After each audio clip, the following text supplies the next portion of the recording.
Hi there, this is Justin Krane, certified financial planner professional and founder of Krane Financial Solutions. Welcome to Money You Got This. So how can you really live?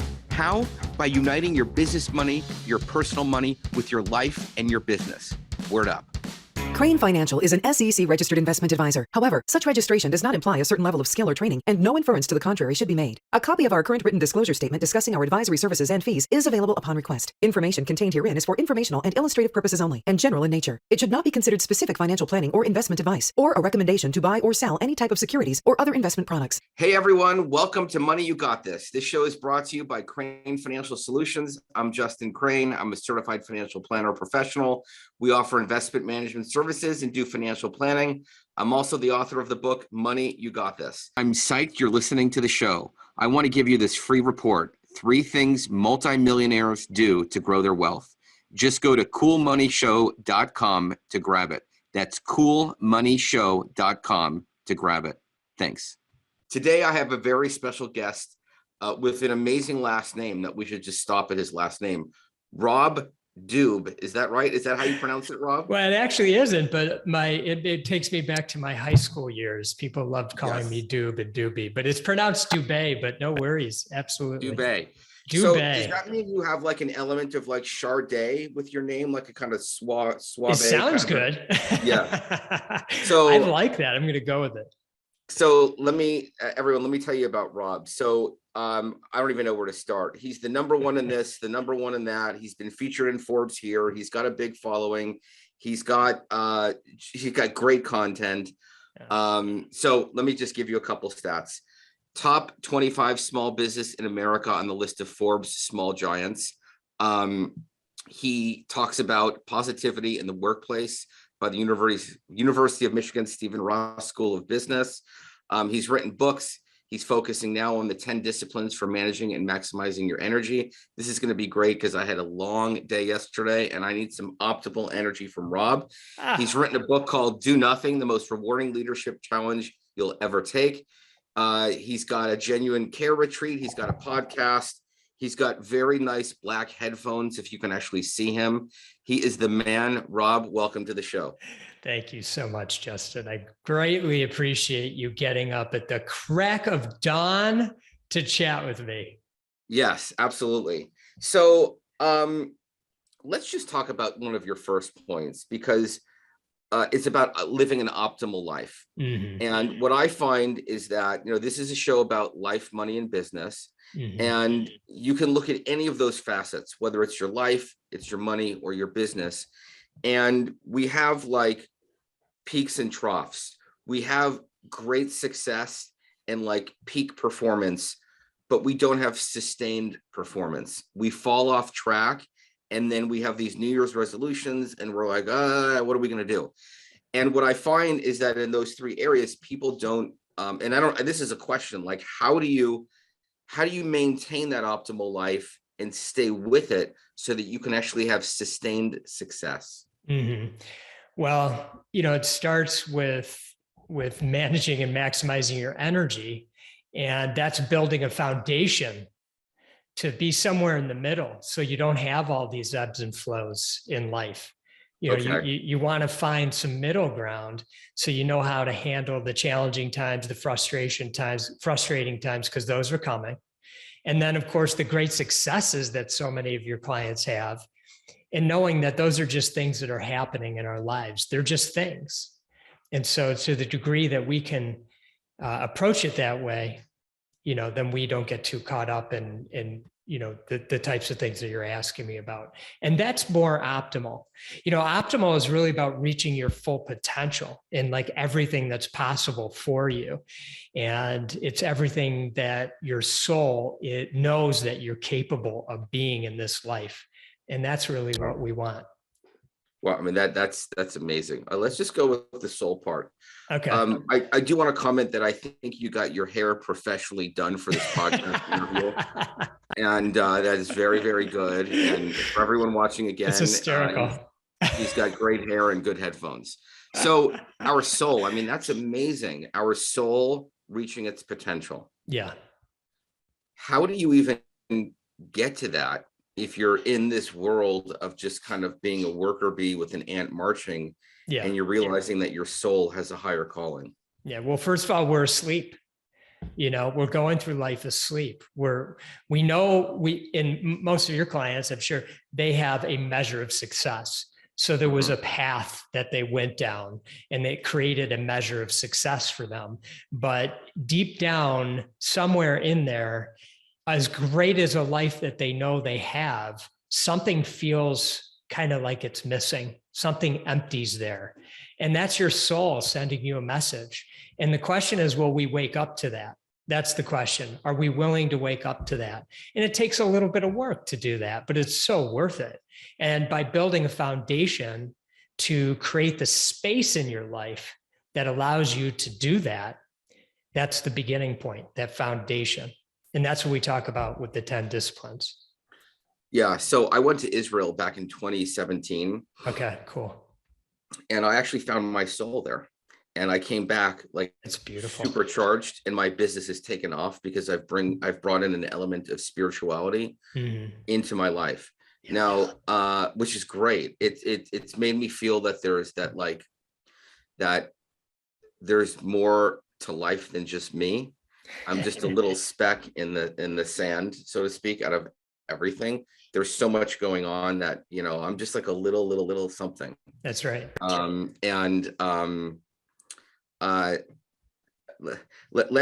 want to go back to like the point that you made about your soul wanting to elevate, and you have to notice it and be aware of it. So what would you tell someone that really isn't even aware or looking for that? They want to get ahead in life and in business. They see this higher calling to have a greater purpose.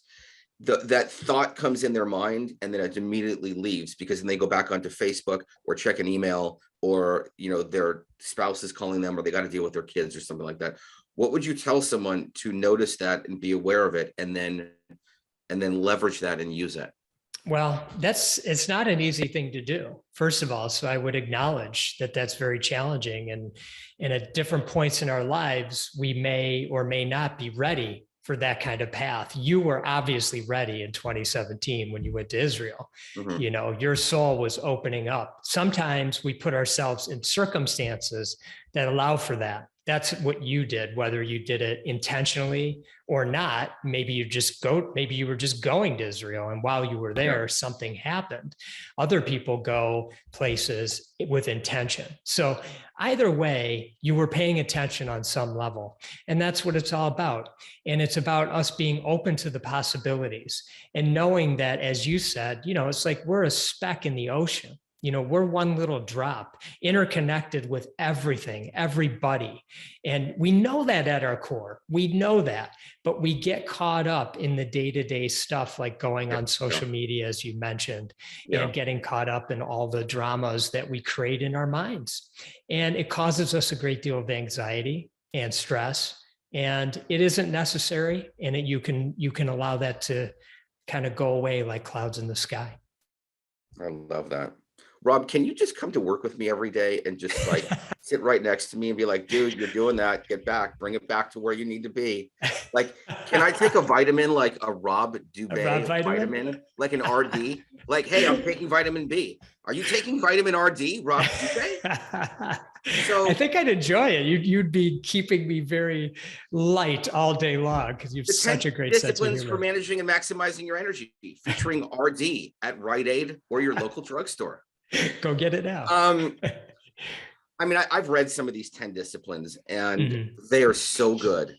They are so good. So, one of them is your optimal life, but I want to ask you first, how did you come up with these? Like, did you have to go through a bunch of hard times to see these, or were these patterns that you noticed? Did you research a bunch of these and then just pick 5 and then iterate off of that? Like, how did you list these 10? Well, actually, my business partner, more importantly, my very close friend and a past guest of yours named Gino Wickman, he actually created these. Now, Gino and I started our friendship a little over 20 years ago, and we would get together 2 or 3 times a year for like a full afternoon, and we would just talk about life. And one of the things that I noticed is that Gino was living a very unique life. He had certain things that he had put into his life. Later, I find out these are disciplines that I was aspiring to. So after our meetups, I would be reflecting and I would call him and I would say, how are you doing this? How are you doing that? And he would share with me these very simple disciplines that he incorporated into his life. Later in 2020, he wrote about it. And we created it, put it out to the world. There's a free ebook at our website, the10disciplines.com. And I read it as a test reader. And I said, this is what you've been teaching me all these years. It's fantastic to see it in writing, and let's bring it to the world. And so here we are. Well, that's amazing. How has it impacted your life? How have these 10 impacted your life? Yeah, so they're all very simple, which I love. But what's interesting about them and what I've learned over the last 20 years doing these is that they're not easy to incorporate into one's life and keep in one's life. Oftentimes they ebb and flow. So it's really important that we remember these are disciplines, so you really have to pay attention. And what they've done for me is open up space in my life so I can bring my true value to this world. And that's what I'm here for. I'm here to bring my true value to this world. And when I don't have space to do that, I start doing things that aren't in alignment with bringing my true value to this world. Yeah. I mean, I think, alignment and space and all that, beautiful. Let's just talk about alignment and space, because I've been meditating for, I don't know, maybe about 13 years, and I'm only 15 years old. So most of my life I've been meditating. I love it. You don't look a day older than 17, but that's amazing. Thanks, man. Thanks. And then for me, for meditation, I did the meditation. I don't like the guided stuff where like, close your eyes, like feel your legs and feel your elbow and your right earlobe, and you're getting all zen. And like, my mind is like, what are you talking about? So I listen to the meditation, which is like raindrops and the alpha, theta, delta brain waves. And this meditation gives me the permission to think about anything. I can think about chocolate all day long. It's fine. And then ultimately, like 9 months into it, I started finally to observe myself thinking about the chocolate. And then I surrendered and started to create the white space to where I could get more in alignment. So what would you tell someone like my wife who's like, dude, I can't meditate? Like this, there's just no way. I've tried it. I can't do it. It's not for me. I get groggy.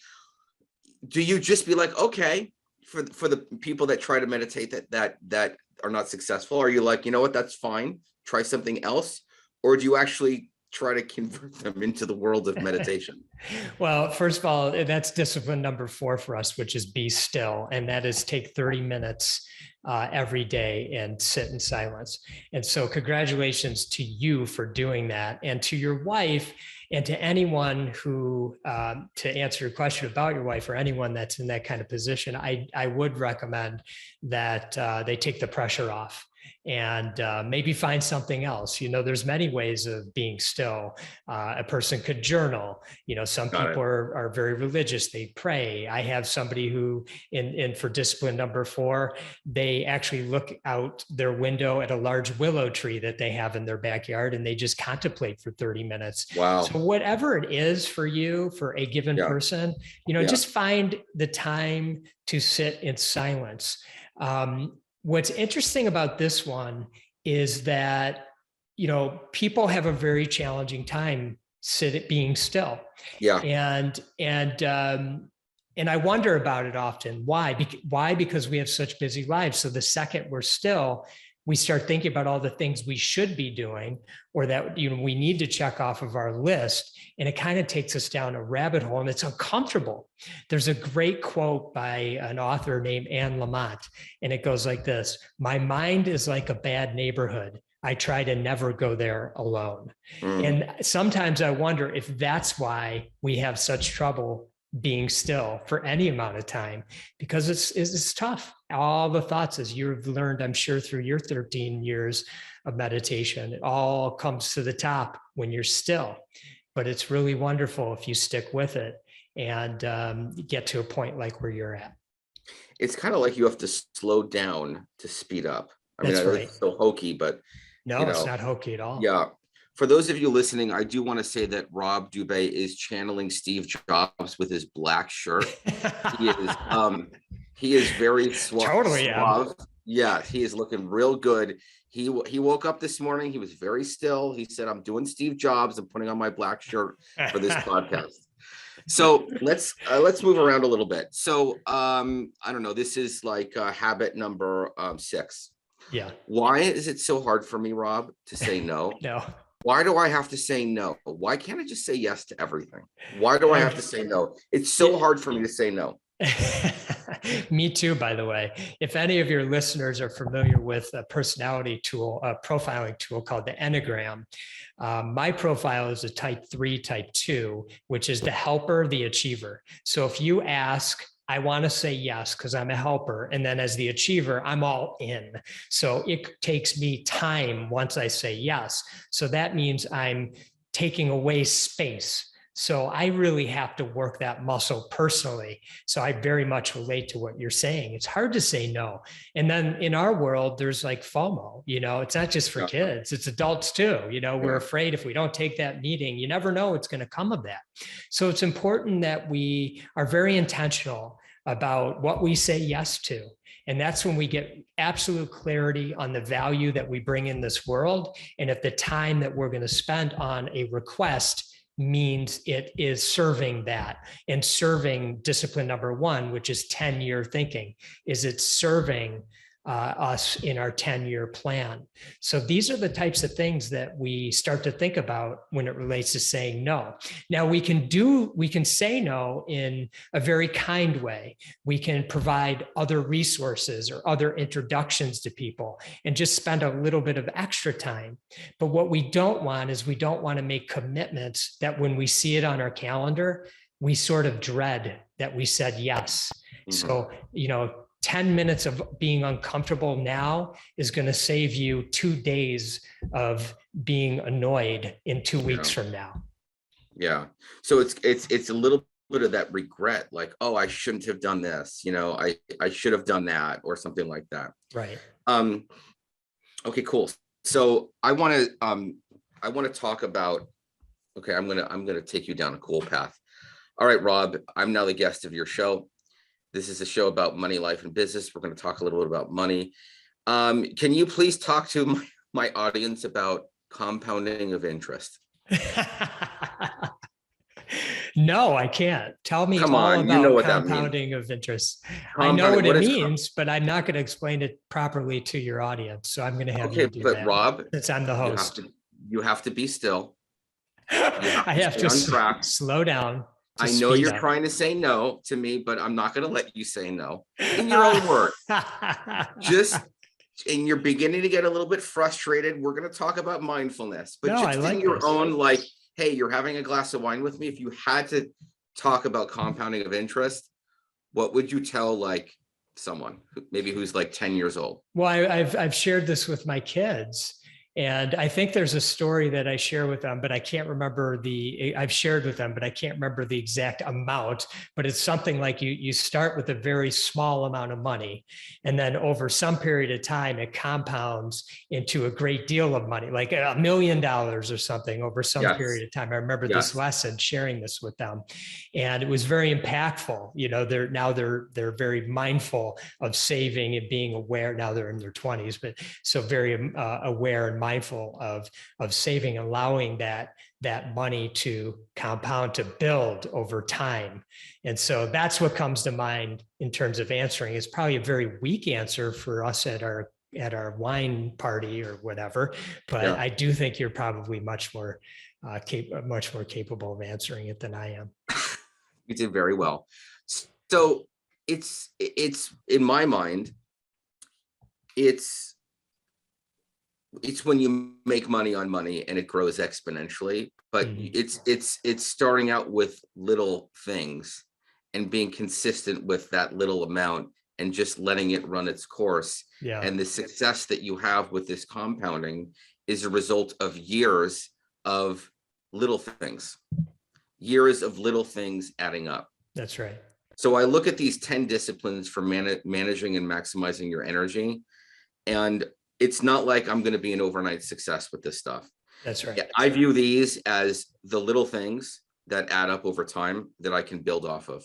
Yeah. And if I could just do one thing on trying to optimize my life, one thing about being still, I've got a few others here. I mean, this is a great one. This is kind of the pivot into your 10-year thinking. I mean, I saw this and I was like, I've done this. I actually did this with Dan Sullivan's strategic coach. Okay. It's called the 10 times mind expander. It's insane. It's amazing.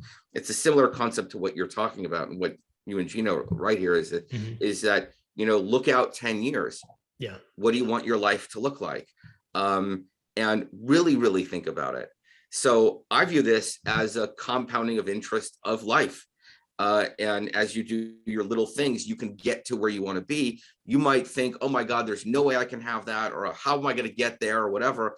But if you allow for the compounding, you're going to see that it's not that hard. And also 10 years, it's a lot of days. Time slows down when you're thinking in 10-year timeframes. And first of all, much gratitude to Dan Sullivan. I'm also a Dan Sullivan person. Yeah, I've gone through his workshops. And so thank you for bringing up the amazing gifts that he's provided to you and me and so many other people in this world, the Strategic Coach Program. But yeah, I mean, when you think in terms of 10 years, time does slow down, and it can be a simple exercise. You know, oftentimes people that have a challenge thinking out into the future, you know, we just ask that they just for one moment think 10 years from now, how old are you? What year is it? How old are you? And what's one thing you see happening in your life? And just start there. It's that one little thing. And then you can build on it from there. So your actions today help dictate what happens in 10 years. So if you want to have a beautiful relationship with your family, your actions today are going to make a difference in what that looks like in 10 years. And you might pause and be more mindful about your actions. Yeah. I mean, so it's like, if you want to get into that 10-year thinking, you actually have to be still. You actually have to, they're all intertwined. You have to say no to something to create a little bit of white space to get yourself into that I don't know, that state of being to where you can actually think of something like that. You have to like cut away all the gunk and sludge. For me, it's the meditation. I know that like after I meditate, I'll do like a client Zoom call or something, and I am like insanely spot on, focus, and good and in alignment. So this 10-year thinking is awesome. I want to come full circle with Do Nothing, because you wrote a book on Do Nothing, and we haven't really talked about Do Nothing. And I mean, I hear that, and after our conversation, my view is okay, you're giving me permission to actually do nothing so that I can do something. So talk to us about doing nothing. Yeah, well, you know, I started a journey on a path of meditation going on about 20 years now. Wow. And I do a silent retreat for 7 to 10 days, 2 to 3 times each year. And I've found that to be very useful for me. It's also become, for many of my friends and peers in business and in life, somewhat of a curiosity to them. And so at one point, somebody asked me, what do you do on these retreats? Sit around and do nothing? And we got laughing a bit and said that'd be a funny title for a book.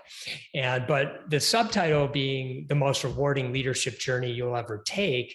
And this is, you know, it's a leadership journey in the sense it definitely relates to business, but of course it spills over into your entire life. And it's simply that if meditation is a path for you, it can be very useful as you practice on a regular basis in how you show up in this world. And, you know, there's this famous saying attributed to Viktor Frankl, who's a Holocaust survivor. And he says there's this moment between stimulus and response. And in that moment, we get to choose happiness. We get to choose. And he was in line at the Holocaust, and he was thinking in those ways. Wow. There's this moment between stimulus and response, and I get to choose right now. So our choices are a little bit less intense, to say the least, but it's really about how we show up. And a meditation practice can be useful to help us notice that trigger, that moment of stimulus where we want to, kind of lash out maybe in sometimes. And this is where we recognize it in a millisecond. We pause and we choose happiness. We choose a different way of showing up. And that's the beauty of it. It really isn't about us. It's about how we show up to others and in this world in general. That's amazing, man. That is so cool. I love that. I love it. Love it. I want to touch on one final point and then we'll call it a day. And it has to do with like, so for business, right? So, I mean, it could be attributed to life too, but I want to bring this element up for business. So in like every business owner in my mind can get the answer to pretty much anything on Google. Like you can Google anything. I mean, anything you want, how to invest, how to hire, how to be a great leader, how to market your business, the right copy, the right messaging, I don't know how to pay your bills or whatever it is. There's just like, you can get everything on Google. Everything. Yet we still struggle and we toil. And I think like one of the things that you can't get on Google is working on yourself. And in 2010, I got divorced. I got remarried a year later. Actually, no, 3 years later, but met my wife a year later. And had a very, very painful divorce. And in 2010, went to therapy. And I've been going pretty much every week since. And I've worked on myself. And I feel like that I was reborn. And I've been just slowly chipping away at trying to improve and work on myself in therapy. And I know that therapy is one of your talking points in your 10 disciplines. So I'm curious your thoughts on that. Like, what does therapy mean to you? If someone's listening, they're like, I don't like therapy, or I do, or whatever. But I really believe that people really have to work on themselves, and they have to, that's the distinguishing fact to run a successful business, is you do have to work on yourself. I'm curious about your thoughts on that. Well, there's so much there. So yeah, discipline number 3 is know thyself. And where we want to get to is being you 100% of the time, 24/7, 365. And to do that, we really do have to take a little bit deeper of a dive. And therapy is one way that we suggest people do that. Now, I went to over 15 years of therapy, starting in my late 20s and into my 40s. I'm now 52. And I found it to be one of the most impactful things that I ever did. It helped me understand some of the causes and effects of who I was showing up and being.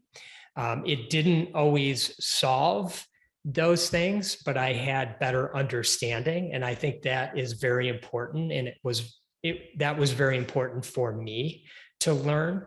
And then, beyond that, we want to continue to learn our entire life about ourselves. It's a never-ending journey. And I encourage and invite everyone who's listening to have that mindset and just keep going down paths of self-discovery. That's what this life is all about. For sure. It's what it's all about. And we have these experiences like your very challenging divorce in 2010. These are tests, for lack of a better way of saying it. These are the circumstances that we are placed in our lives, and they're here to teach us. As painful as they are, and as much as we wouldn't wish them upon anyone else, we all go through stuff, and we're all just a little bit messed up too. And that's not a negative thing. It just is. Sure. And we're messed up in the sense, I guess, in a conventional way, But what messed up really means is there's just a bunch of wisdom and there's just a bunch of wisdom within us, and coming to terms with us helps us, be better people in this world through the pain that we experienced. It's amazing. And thank you for sharing that, that Sure. you've gone through that. I mean, I think Yeah, no, nowadays it's so much more common to, talk about mental health and, just different challenges that we have in our lives, and talking about therapy and things of that nature. People are much more open to the idea of it. And as you know, it's such a unique relationship because it's somebody you're telling your deepest, darkest, experiences to, but they're not your friend. And it's always important to remember that these are healthcare professionals. Yeah. It's like going to the doctor because you have a cold or something.